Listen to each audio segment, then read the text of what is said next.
So in the continuing adventure of the ultimate Honda Element camper, the next step is solar.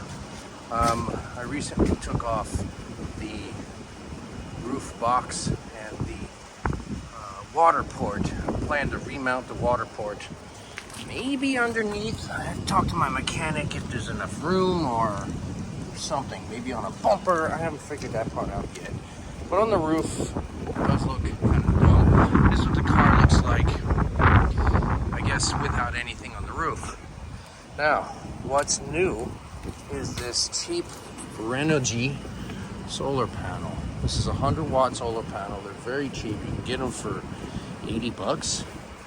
This is plenty enough power to charge the EcoFlow. And there's plenty of room to put more. Now, one thing I wanted to bring to your attention is a lot of people who have campers and RVs and vans and everything else are concerned about drilling holes in their roof and, you know, obviously causing a leak or whatever it is. That is not the case. Just need to think about this. This is a standard mount that mounts, and typically you would bolt it to like a roof or some other platform. But you'll notice that these magnets, rubber coated magnets, fit perfectly. You can buy this as a kit or you can make it yourself. This thing is not going anywhere. So you can see. I mean, I do have to lower this magnet here with some washers, but otherwise there's 2, 4, 6, 8 magnets holding it on the roof. I can't budge it at all. And it doesn't look bad at all. It's completely stealth. I mean, looking at the vehicle, this no longer looks like it's a camper. I mean, it's kind of there. I was thinking you could mount another one here. That's 200 watts. And then if you really wanted to, you have to get creative with the magnets. You can put a third one here. That'd be 300 watts. However, the front is sloped, so in this case you would definitely see it from head on. Whereas if you look at it from back, because of the height of the vehicle, you know, I mean, I raised it up, see what it looks like, but from standard on, it just looks like some kind of roof rack or whatever. So anyway, the next step is somehow figuring out, well, obviously fixing these ones that don't exactly reach. I think it's like there's 4 of them in total on the outside, but somehow getting these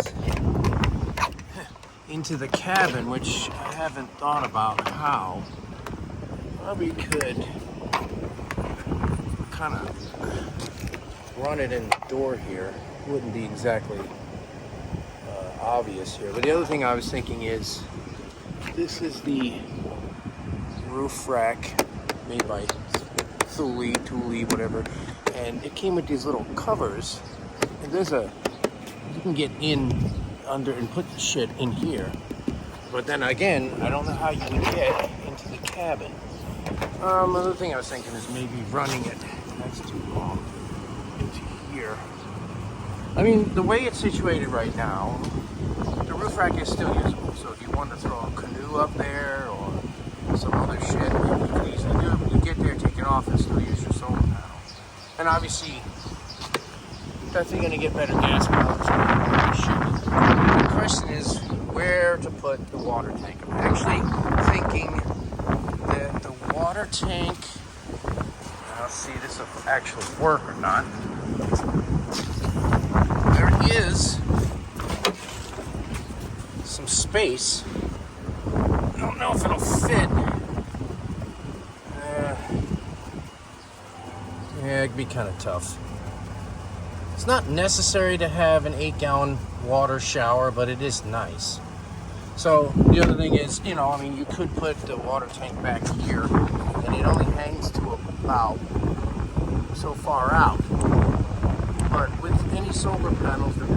kind they are, and especially what kind of charge controller you have. So there are two types of charge controllers. One's called a PWM, pulse width modulation, and the other one's called an MPPT. An MPPT is a multi-point charging controller that will work with partially shaded panels, whereas a PWM will be like, nah, you're not getting anything. So luckily the EcoFlow has an MPPT charge controller built in. So I could put the water thing in back here and it would just cover up maybe a little bit of a couple of cells. But like I said, it kind of ruins the whole stealth look of it, which I'm really liking. It's just not visible, you know? So I'm not sure what I'm doing with the roof box yet. And I'm not sure what I'm doing with I guess the water tank. There's gotta be a place to mount it underneath or under. Don't know if the vehicle, it doesn't look like much room. This is not a lifted vehicle. Perhaps the bumper or the trailer hitch. Again, we're getting rid of the whole stealth though once you start mounting shit on the trailer hitch. So, what the hell's this? This looks like some kind of, it's just a gas tank. Yeah. Well, for now, it's just an experiment. It's a project. And stay tuned because there's still going to be more. I have to, well, it's too late to test this because it's past 3 o'clock. But I do want to see how much power this puts out. Renogy is a really, really good company. They make monocrystalline. Here we can show you the specs. And you're looking right at it here. Max power 100 watts, optimum operating voltage, whole deal here. And the thing I like about it is it's important about solar is you can keep the space between the surface you're mounting it to and itself. Otherwise, it will overheat. It won't get its efficiency. And these things last for 20 years. I mean, 15, 20 years. And even when it starts to go bad, this is so easy to swap with these magnets, man. No one's ever done this. I've never seen anybody do this. Everybody's drilling holes in their